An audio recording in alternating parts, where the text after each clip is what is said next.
Yes, hello everyone, welcome to the global world academy. आज हम लोग यहाँ पर कंप्लीट करने जा रहे हैं पर्यावरण अध्ययन को, और कुछ टॉपिक्स हम लोग यहाँ पर कंप्लीट करेंगे। जैसे कि इससे पहले जो सेशन हम लोगों ने कंप्लीट किया था, हमने वहाँ पर कंप्लीट किया था मधुमक्खियों की जो कॉलोनी है, हनी बी कॉलोनी से जितने भी क्वेश्चंस पूछे जाते थे वो सारे कंप्लीट कर लिए। एलिफेंट से रिलेटेड जितने भी क्वेश्चंस पूछे जाते थे वो सारे क्वेश्चंस हमने कंप्लीट कर लिए। तो आज हम लोग वापस से ऐसे ही दो नए टॉपिक को डिस्कस करने वाले, जिसमें सबसे पहले हम लोग जो है रेशम कीट जो होता है, इससे भी कई सारे क्वेश्चन आपसे पूछे जाते हैं। तो इसका पूरा जो हिस्ट्री है प्लस एमसीक्यूज हम लोग यहाँ पर कंप्लीट करेंगे। इसके बाद जो आंट कॉलोनी होती है, चींटियों की जो पूरी अपनी कॉलोनी है, उससे भी रिलेटेड कई सारे क्वेश्चंस पूछे जाते हैं, तो वो भी हम लोग यहाँ पर कंप्लीट करेंगे। ठीक है, स्टार्ट करते हैं अपने सेशन को। साथ ही कंप्लीट कोर्सेज आप सभी के लिए अवेलेबल है। ईवीएस का कंप्लीट बैच अवेलेबल है, कंप्लीट टेस्ट सीरीज यहाँ पर अवेलेबल है, उसे भी आप ज्वाइन कर सकते हैं। ठीक है, फर्स्ट क्वेश्चन आपकी स्क्रीन पर है। एक नर रेशम कीट मादा रेशम कीट को उसके किस चीज से पहचानता है? आकार से, आवाज से, रंग से या गंध से? बिल्कुल सिंपल सा क्वेश्चन है। नर जो रेशम कीट होगा अपनी फीमेल रेशम कीट को उसकी गंध, उसकी स्मेल से पहचानेगा। Correct answer is option number D. बहुत सिंपल सा क्वेश्चन पूछा गया था जिसमें केवल और केवल स्मेल आपको आंसर करना था। ठीक है, सारे ही प्रीवियस ईयर पेपर के ही क्वेश्चन है जो अलग अलग एग्जाम्स में पूछे गए हैं। और अगर मैं ऐसे बात करूँ तो क्लास 7th में जो स्पेसिफिक बायोलॉजी है उसमें हमें इस चैप्टर के बारे में पूरी जानकारी दे रखी है। ठीक है, क्योंकि थोड़ा सा ये बायो से कनेक्टेड रहेगा, इसलिए उस वाले में भी आपको मिल जाएगा। ईवीएस में तो ये ऑलरेडी है। ठीक है, क्वेश्चन नंबर 2 देखिएगा। नर रेशम कीट में गंध के प्रति बहुत ही ज़्यादा संवेदनशीलता होती है ना, स्मेल को वो बहुत जल्दी भाप लेते हैं और वे मीलों दूर से मादा रेशम कीट की गंध को पहचान सकते हैं। एक नर रेशम कीट मादा रेशम कीट को कैसे पहचानता है? तो अगेन आंसर क्या हो जाएगा? उसकी स्मेल के थ्रू पहचानता है। तो ऑप्शन नंबर 1 जो है आपका यहाँ पर करेक्ट आंसर हो जाएगा। ठीक है, पहले इन्होंने क्या करा, पूरी डिटेल दे दी कि ये एक दूसरे को दूर से यहाँ पर आइडेंटिफाई कर लेते हैं, पहचान लेते हैं। तो किसके थ्रू पहचान रहे हैं वो लोग? स्मेल के थ्रू, गंध के थ्रू। ठीक है, तो ये क्वेश्चन भी एग्जाम में पूछा हुआ है, ये भी बहुत ईजी था। तीसरा क्वेश्चन देखिएगा। मादा रेशम कीट बाम्बिकोल नामक एक रसायन यहाँ पर उत्पन्न करते हैं। ठीक है, मादा रेशम कीट जो होते हैं बाम्बिकोल नामक एक केमिकल यहाँ पर रिलीज करते हैं। तो वो बेसिकली कौन सा हार्मोन है? सेक्स हार्मोन है, एक अलार्म फेरोमोन है, सेक्स फेरोमोन है, या फिर ये किशोर हार्मोन है? ठीक है, एडल्ट हार्मोन इसको इंग्लिश में लिखा जाएगा। द करेक्ट आंसर इज, देखो ये इस तरीके का दिखता है, पंख होते हैं लेकिन ये उड़ता नहीं है। ठीक है, क्योंकि हमने शुरुआत ही समय से अगर बात करें तो कई वर्षों पहले से ही इसको अपने काम के लिए यूज़ किया है, तो इसको ऐसा कभी उड़ते हुए नहीं देखा है, बहुत मुश्किल से ये थोड़ा बहुत चल पाता है। ठीक है, तो यहाँ पर पूछा गया है कि बॉम्बिकोल नामक रसायन उत्पन्न करता है, ये किस प्रकार का हार्मोन है? एक हम लोग इसको सेक्स फेरोमोन यहाँ पर कह सकते हैं। ठीक है, करेक्ट आंसर क्या हो जाएगा आपका? ऑप्शन नंबर सी हो जाएगा। इसको सेक्स फेरोमोन के नाम से यहाँ पर जाना जाता है। ठीक है, तो मादा रेशम कीट वातावरण में बॉम्बिकोल एस्टर नामक फेरोमोन जारी करते हैं। ठीक है, वातावरण में जो फीमेल होती है वो रिलीज करती है। नाम क्या है? बॉम्बिकोल एस्टर फेरोमोन। ठीक है, लगभग 7 किलोमीटर या 8 किलोमीटर से अधिक दूरी को जो मेल है उसको ये अपनी ओर आकर्षित करती है। मादाएं फीमेल जो होती है बहुत ही कम मात्रा में इस फेरोमोन का स्त्राव करती है। ठीक है, इसका भी पूरा अपन जब लाइफ साइकिल पढ़ेंगे उसमें आपको ये चीज़ें और अच्छे से क्लियर हो जाएगी। पहले अपन क्वेश्चन कंप्लीट कर रहे हैं, फिर एक छोटा सा समरी अपन इसका देखेंगे। ठीक है, तो पहले अपन क्वेश्चन कर लेते हैं। क्वेश्चन नंबर 3 में ये पूछा हुआ है कि मादा रेशम कीट बॉम्बिकोल नामक रसायन उत्पन्न करती है तो सेक्स फेरोमोन को ये रिलीज करती है ना, जिसकी वजह से मेल जो इसको 7 to 8 किलोमीटर दूर डिस्टेंस से भी आइडेंटिफाई कर लेता है। ओके, चलिए अगला क्वेश्चन देखिएगा। दिए गए विकल्पों में से सही उत्तर को चुनना है। नर पतंगे अपनी प्रजाति की मादाओं को फेरोमोन नामक रासायनिक संकेतों को महसूस करके पहचान जाते हैं। तो यह किस चीज़ का एग्जाम्पल है? मेल क्या कर रहे हैं? फीमेल को आइडेंटिफाई कर रहे हैं। कौन से हार्मोन के थ्रू? फेरोमोन के थ्रू यहाँ पर आइडेंटिफाई कर पा रहे हैं। तो बेसिकली ये जो चीज़ें हो रही है ये किस चीज़ का एग्जाम्पल है? निवास स्थान अलगाव का, युग्मक पृथक्करण का, व्यवहारिक अलगाव का, या फिर ये यांत्रिक अलगाव का? तो इसे व्यवहारिक अलगाव यहाँ पर माना जाता है। बेसिकली सिंपल सी लैंग्वेज में यहाँ पर कहें कि एक प्रजाति दूसरी प्रजाति को पहचानने के लिए, उसको आइडेंटिफाई करने के लिए एक हार्मोन का रिलीज करती है। तो इस प्रकार का जो कनेक्शन है आप उसको व्यवहारिक अलगाव के नाम से यहाँ पर कह सकते हैं। ठीक है, तो नर पतंगा अपने फीमेल के द्वारा रिलीज की गई केमिकल संकेतों को समझकर अपने वाली को पहचान लेता है। ठीक है, 4 क्वेश्चन क्लियर हो गए। बिल्कुल बेसिक से क्वेश्चन पूछे गए, बहुत ज़्यादा टफ नहीं है, बस थोड़ा बहुत नॉलेज आपको इसका होना ज़रूरी है। नर एटलस मोथ में विशाल एंटीना यहाँ पर होते हैं जो मादा मोथ द्वारा छोड़े गए फेरोमोन को कितने किलोमीटर की दूरी तक पहचान लेता है। ठीक है, मादा फीमेल ने जो यहाँ पर फेरोमोन छोड़ा है, मेल उसको कितने किलोमीटर दूर से आइडेंटिफाई कर लेगा, तो 7 से 8 किलोमीटर दूर तक। तो 8 किलोमीटर ऑप्शन में ऑलरेडी दे रखा है, आंसर क्या हो जाएगा अपना, ऑप्शन नंबर डी हो जाएगा। ठीक है, तो यहाँ पर मौत से रिलेटेड इन्फॉर्मेशन है जो काइंड ऑफ इसी कैटेगरी में आ जाती है, तो इसके बारे में भी अपन देख लेते हैं। तितलियाँ अपने कोकून से बाहर निकलने के तुरंत बाद मैटिंग शुरू कर देती है ना। फीमेल जो है नर को आकर्षित करने के लिए फेरोमोन को रिलीज करती है। विशाल एंटीना की उपस्थिति के कारण जो नर पतंगा है 8 किलोमीटर की दूरी से फेरोमोन को यहाँ पर पहचान लेता है। हवा जो है इस चीज़ को सुविधाजनक बनाती है क्योंकि हवा के थ्रू जो ये स्मेल है मेल तक पहुँचेगी और वो उसके पास आ जाएगा, है ना। तो 8 किलोमीटर डिस्टेंस यहाँ पर बिल्कुल करेक्ट हो जाएगा। बेसिकली इस कैटेगरी के, इस प्रजाति के, इस फैमिली के जितने भी कीट हैं वो इसी तरीके से अपनी प्रोसेस को कंप्लीट करते हैं और इसी तरीके से उनका मैटिंग होता है। ठीक है, चलिए अगला क्वेश्चन देखिएगा। निम्नलिखित में से कौन सा फेरोमोन रेशम कीट में लैंगिक प्रजनन में यहाँ पर शामिल होगा। ठीक है, तो यहाँ पर पूछा गया कि कौन सा फेरोमोन होगा, तो रिवर्स पूछा गया है। सिवेटॉल होगा, बॉम्बे कॉल होगा, इग्डीसन यहाँ पर होगा या विल्लीकिनीन होगा। तो अभी आपने एक ही नाम पढ़ा है बॉम्बे कॉल करके। ठीक है, तो करेक्ट आंसर भी हो जाएगा आपका ऑप्शन नंबर बी। ठीक है, रेशम कीट जो बॉम्बिक्स मोराई प्रजाति, इसकी प्रजाति का नाम भी बॉम्बिक्स मोराई क्योंकि यहाँ पर यही चलती है। और भी इनकी कई सारी प्रजाति होती है लेकिन बॉम्बिक्स मोराई फेमस है और कई सदियों से जो है इसी से हम लोग रेशम का उत्पादन कर रहे हैं। ठीक है, सो रेशम कीट बॉम्बिक्स मोराई में प्रजनन बॉम्बिकोल नामक एकल फोरेमोन के द्वारा निर्धारित होता है। मादा रेशम कीट फोरेमोन बॉम्बिकोल के द्वारा नर साथी को अपनी ओर आकर्षित करती है। ठीक है, किसी भी तरीके से घुमा फिरा कर क्वेश्चन आपसे पूछे जा सकते हैं। अब ये क्वेश्चन जो अभी लेटेस्ट सीटेट के एग्जाम में पूछा गया था, इसे आप देख सकते हैं। स्टेटमेंट कथन वाला ये क्वेश्चन है। स्टेटमेंट और रीजन आपके सामने है और सही कथन को चुनना है। ठीक है, ये जनवरी 2024 के पेपर में पूछा गया क्वेश्चन है। रेशम का कीड़ा अपनी मादा को उसकी गंध से कई किलोमीटर दूर से पहचान लेता है, बिल्कुल पहचान लेता है। 60 से 8 किलोमीटर दूर से भी आइडेंटिफाई कर लेता है। इसमें से कुछ मादा कीड़े जो होते हैं वो फेरोमोन्स नामक हार्मोन को स्रावित करते हैं जिसकी गंध को नर कीड़े पहचान लेते हैं, जो अभी अपन ने पढ़ा एज इट इज यहाँ पर स्टेटमेंट में दिया हुआ है। दोनों स्टेटमेंट बिल्कुल करेक्ट है, असर्शन भी करेक्ट है और उसके पीछे का रीजन भी करेक्ट है। तो हम लोग आंसर क्या करेंगे, बोथ आर करेक्ट। दोनों कथन ए और आर सही है और आर ए को सही तरीके से एक्सप्लेन भी कर पा रहा है। So the answer is option number 1। ठीक है, आंसर क्या हो जाएगा, ऑप्शन नंबर 1 हो जाएगा। ओके, चलिए अब चलते हैं हम लोग अपने नेक्स्ट क्वेश्चन के ऊपर। थोड़ा सा आप डिटेल और देख लीजिए, है ना। रेशम कीट बॉम्बिक्स मोराई कीट लार्वा या कैटरपिलर है।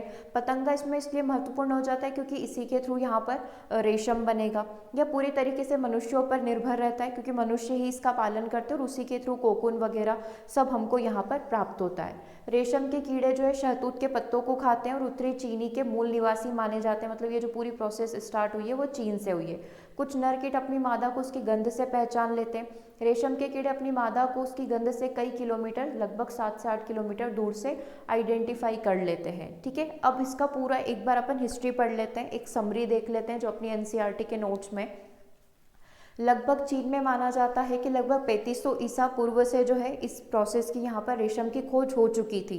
तब से ये प्रोसेस काफ़ी ज़्यादा यहाँ पर फेमस हो चुका है और चीन से ही पूरी दुनिया में इसका डिस्ट्रीब्यूशन हुआ है। ठीक है, शहतूत के पत्तों को खाते हैं, ये चीज़ आपको पता ही है कि जो रेशम के कीट होते हैं वो शहतूत के पत्तों को खाते हैं, उसके बाद इनका पूरा प्रोसेस स्टार्ट होता है। और इससे रिलेटेड जो स्टडी होती है उसको किस नाम से जाना जाता है, सेरीकल्चर के नाम से जाना जाता है। अब आ जाता है सबसे इम्पोर्टेंट आज के सेशन का, इसका लाइफ साइकिल क्या है, इसका जो जीवन चक्र है वो कैसे पूरा होता है। तो पूरा डायग्राम से भी इसको समझेंगे।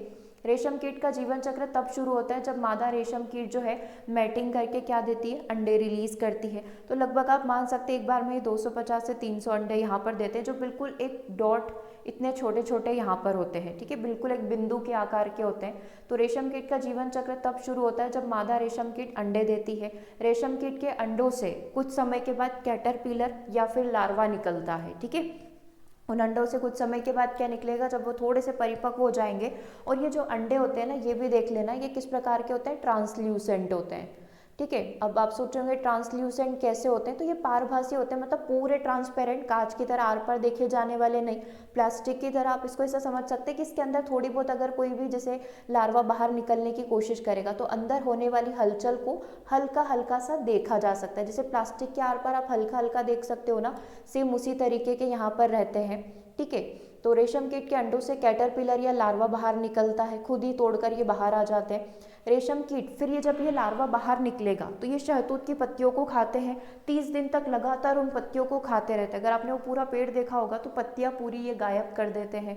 ठीक है। तो ये रेशम के कीट शहतूत की पत्तियों पर भोजन करते हैं और फिर वहां से ये जन्म देते हैं प्यूपा को। ठीक है। वहां से बनता है प्यूपा।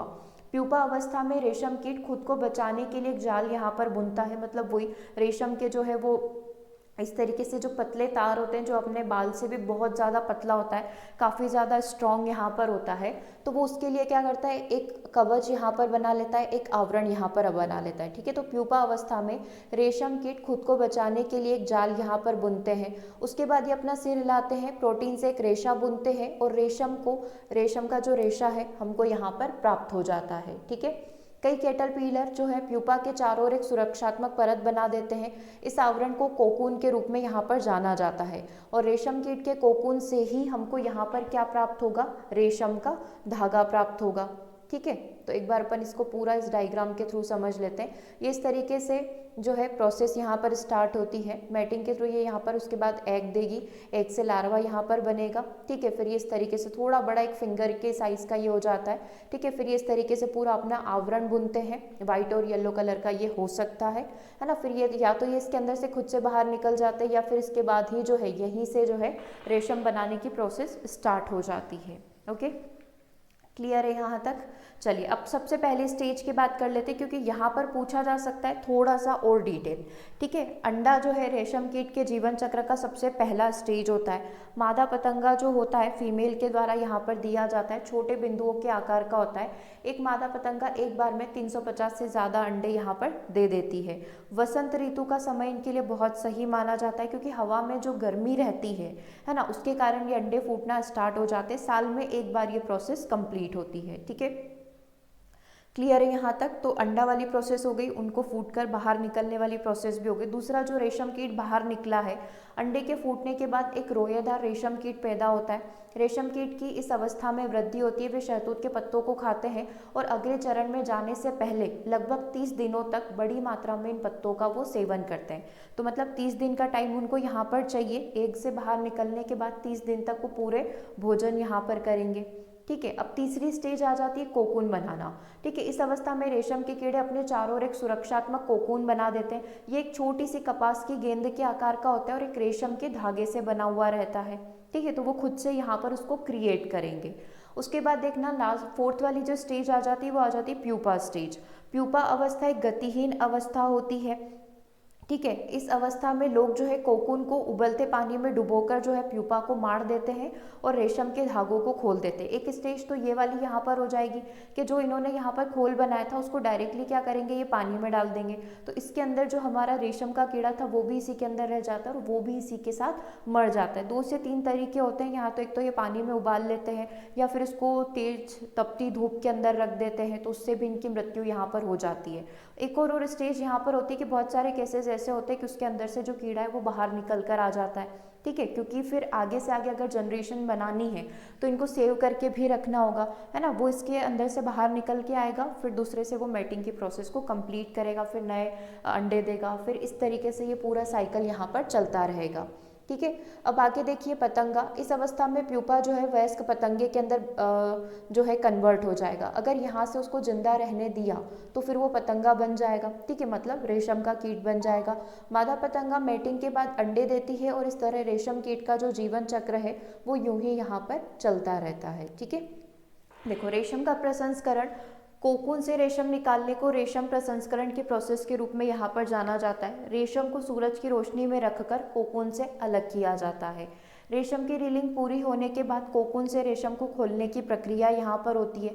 फिर रेशम से धागे को ब्लीच किया जाता है, कई बार उसको ब्लीच किया जाता है, उस पर कलर यहाँ पर चढ़ाए जाते हैं जिस भी कलर का हमें चाहिए होता है। फिर रेशम के रेशे को रेशम के धागे में यहाँ पर बदल दिया जाता है और उसकी रीलिंग यहाँ पर कर दी जाती है, मतलब एक तरीके से पूरे गट्टे यहाँ पर बना दिए जाते हैं। तो इस तरीके से पूरा रेशम बनने का प्रोसेस हमारा कंप्लीट होता है। ठीक है, तो ये बस मेन आपको जो इसमें 5 स्टेजेस याद रखनी। सबसे पहले एग, फिर अपना रेशम कीट हो जाएगा, फिर कोकून हो जाएगा, फिर प्यूपा हो जाएगा और फिर से एडल्ट मोथ पतंगा यहाँ पर क्रिएट हो जाएगा, पतंगा यहाँ पर बन जाएगा। ठीक है, फिर वापस से वो एग वाली साइकिल स्टार्ट हो जाएगी। तो ये पूरी प्रोसेस यहाँ पर चलती रहती है। ठीक है, क्लियर है यहाँ तक। अब अगला जो देखिएगा, अगला चींटियों से रिलेटेड क्वेश्चन है। तो देखो इसमें इतने ज़्यादा क्वेश्चन नहीं पूछे जाते, एक ही क्वेश्चन अभी तक एग्जाम में पूछा गया है जो हमने अभी विजिट किए हैं पेपर। तो मैं एक ही क्वेश्चन से आपको पूरा थ्योरी यहाँ पर बता देती हूँ कि क्या क्या क्वेश्चन और बन सकते हैं। सो चींटियों के बारे में निम्नलिखित कथनों पर विचार करना है और कौन सा कथन सत्य है ये आपको बताना है। चींटियाँ एक पंक्ति में ही चलती है ना। जब चींटियाँ चलती है तो वे ज़मीन पर गंध छोड़ती है, दूसरी चींटियों के रास्ता ढूंढने में उनको आसानी हो जाती है, वो उस गंध का ही अनुसरण करती है। ये सर्दियों के दौरान शीत निद्रा में यहाँ पर चली जाती है, हाइपरवेशन में चली जाती है। वे अपनी मादा को उसकी गंध से कई किलोमीटर दूर तक भी ढूंढ सकते हैं। और ये लास्ट ई वाला स्टेटमेंट है, ये एक कॉलोनी में रहते हैं और इनके अंदर एक अलौकिक शक्तियाँ यहाँ पर पाई जाती है, मतलब अपना पूरा इनका जो बोल सकते हैं ना, इनकी कॉलोनी अपने आप में अलग ही होती है। ठीक है, अब अगर मैं स्पेसिफिक चींटियों की ही बात करूँ ना, तो चींटियों की भी 10,000 से अधिक प्रजातियाँ अवेलेबल है एट प्रेजेंट। इसमें कुछ उड़ने वाली होती है, कुछ बहुत मोटी होती है, तो अलग अलग प्रजातियाँ इनकी अवेलेबल है ना। कई सारी प्रजातियां तो आपने ही देख ली होगी, कोई बहुत बारीक चींटियां होती है, कोई बड़ी भी होती है, कोई थोड़ी उड़ने वाली भी होती है जो गर्मी के समय में निकलती है ना। तो 4 से 5 प्रजातियां तो आपने भी देख ही ली होगी। तो ऐसी लगभग 10,000 तो मानी ही जाती है, उसके ज़्यादा भी यहाँ पर हो सकती है। चलिए, अब इसमें से कौन कौन से स्टेटमेंट करेक्ट है अब वो ढूंढना स्टार्ट कर देते हैं। तो आपने ये तो चीज़ नोटिस करी कि हमेशा एक पंक्ति में ही चलती है।